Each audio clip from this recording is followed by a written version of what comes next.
Nigerian director Bolanle Austin Peters' drama film, Man of God, tries to present the biblical story of the prodigal son in a modern Nigerian context.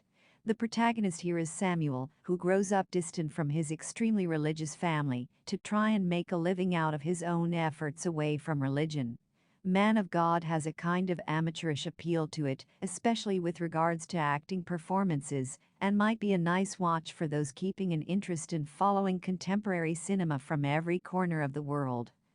Since his very childhood, Samuel does not find any interest or enjoyment in practicing religion, and often escapes from the congregations that his father presides over, being a very renowned pastor.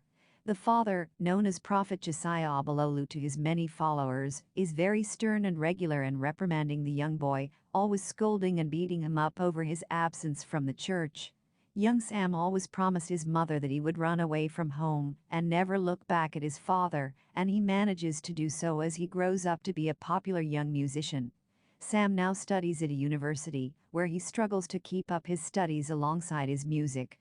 He is very good friends with the daughter of a family friend, Tej, who helps him out with class notes and exam preparations, and she also constantly encourages him to visit church fellowships and remain in touch with his Christian religion. Sam, of course, does not pay much heed to this advice, and instead wants to focus on his music career to grow rich, along with his band member and casual girlfriend, Rikaya. One evening after his performance, Tej visits Sam backstage and introduces her friend, Joy, to whom Sam takes an almost instant interest. He gradually tries to make a connection with her, and even asks for help from Tej, who gets a bit disturbed as she possibly has her own romantic interest in Sam. Rikaya and Sam have a disagreement over his unwillingness to send replies to his mother's letters. The young man asks Joy out, and they start a relationship, despite Joy, who herself is very religious and faithful to the church, getting to know about Sam's father and about his unfaithful lifestyle. At some point, Rikaya has been involved in drug distribution and other such activities, and she makes a large sum of money within a short span of time, buying a grand apartment where she invites Sam and expresses her wish to leave Nigeria soon. Sam, who had stayed away from these criminal jobs, perhaps only because he did not have much time to do them, now concentrates on finishing his university education with the help of Joy. But he grows a bit wary of a young pastor, Zach, who visits Joy's graduation party and seems to show interest in her. Soon, Joy goes away to youth service and is irregular in writing back to Sam. Finally, after 4 months of nearly no reply, Sam asks around for any news of his girlfriend and is shocked to hear that Joy is married and settled down with Pastor Zach. How does Sam turn into a man of God? Sam immediately gets into depression and grief and has to be gradually helped out by his oldest friend, Tej. Years pass and Sam and Tej are now happily married, with Tej managing to bring Sam back to religion, and he now performs at congregations. However, the elderly married couple who serve as pastors in this church are not content with Sam because of his choices and actions. They object to the content and style of the songs that Sam performs, and also to the fashion that he follows for himself, with shiny jewelry and other accessories. But Sam, having been an unreligious music star only a few years back, of course, does not follow their advice, and keeps on with church work only for the sake of his wife.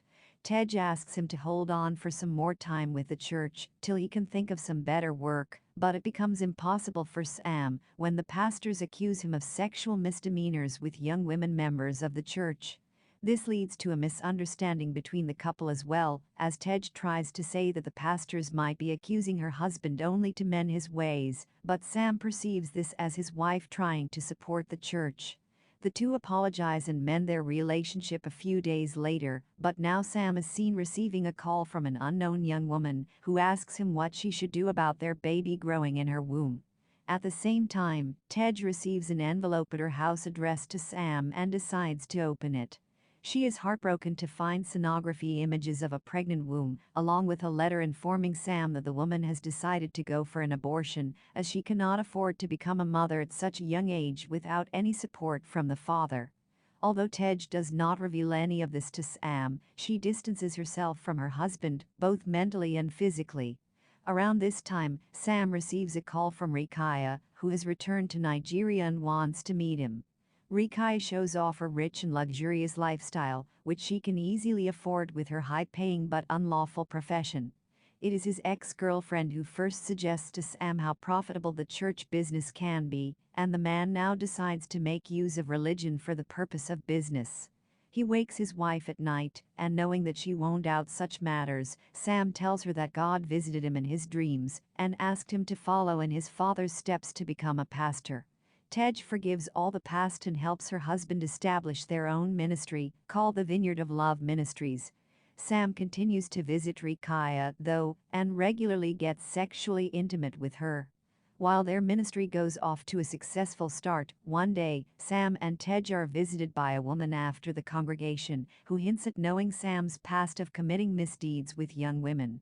This woman is then seen submitting a complaint to the police station, as she is the elder sister of the woman with whom Sam had gotten pregnant, but the police ask her to procure any documents, claiming that Sam had forced her sister into an abortion to make her case considerably stronger. On the other hand, Sam and his ministry start to receive large sums of money from Rikaya, which he doubts at first, but soon does not mind. With such huge funding, the ministry grows quickly, and Sam becomes influential enough to drive around with police escorts. One day, out of the blue, Joy and her husband Zach come to their church for some business, and the two couples find it very awkward at first. It is revealed that Zach left his religious role as a pastor some years after his marriage, and now works in sound production.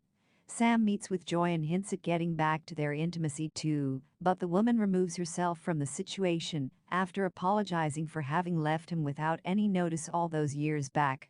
Sometime later, Sam's younger brother, Daniel, comes to meet him.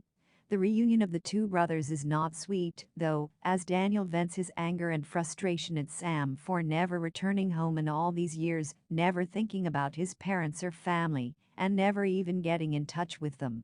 He informs Sam of the passing of their mother, and walks out insulted when the elder brother offers money to him, as if to pay off for his absence. As Sam starts to receive text messages from an unknown number, reminding him of his illegitimate relationship, and also out of frustration regarding his current life, the man asks Rikaya to involve him in her profession, and to help him settle down somewhere. What happens when Sam finally returns home? The climax of the drama plays out over conversations regarding two phone calls, one on the side of Joy and the other of Sam. Zach overhears Joy sending a voice message to Sam, asking him to stop texting her, and sits her down to have a talk with her.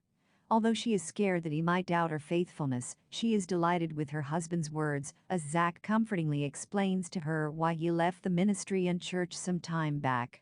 He now realizes how much the church meant to Joy, and sincerely apologizes to her for having thwarted his own wishes on her life. Joy readily forgives him, and the two live a healthy and happy married life. On the other hand, Tej goes through the ministry's papers and finds records of suspiciously large fund transactions, and also documentation for traveling to Canada. Just at this time, she overhears a phone conversation between Sam and police officials who inform him of the death of Rikaya. The woman had been involved in drug and human organ trafficking, and her documents showed Sam and his ministry as her clients. Tej then angrily discloses all her findings to her husband, and also tells him that she had always known about the hushed-up pregnancy and abortion. As a religiously faithful wife, she had always tried to protect her husband, but she is now livid as Sam tells her that he wishes to be away from her, and has been trying to immigrate to Canada without her. She threatens that she has all the power required to get Sam in trouble, and when he still leaves her, she delivers on her promise. Tej drives down to a police station and submits all the documents required to prove Sam's involvement in infidelity, forceful abortion, and money laundering. Sam is sentenced to a long prison sentence, and when he is finally released, he has no wealth or property left in his name. Now in simple clothing and with an air of humility, Sam returns home to his father and family, who readily welcome him back with open arms, and the film ends with their celebrations. Exactly like in the parable of the prodigal son, the father welcomes his son back, forgiving every sin and blasphemy he had once committed. The father is only happy that his son finally returned, and is quick to thank God for this return. The message in Man of God message is quite clear. Do not meander away from the path of religion with an unabashed attitude and belief in one's own self, for the ultimate end of such a lifestyle is destruction. Not getting into the judgment of such a message or belief, Man of God might be a watch of interest to get to know what's up in the mainstream cinema of Nigeria and can be avoided otherwise.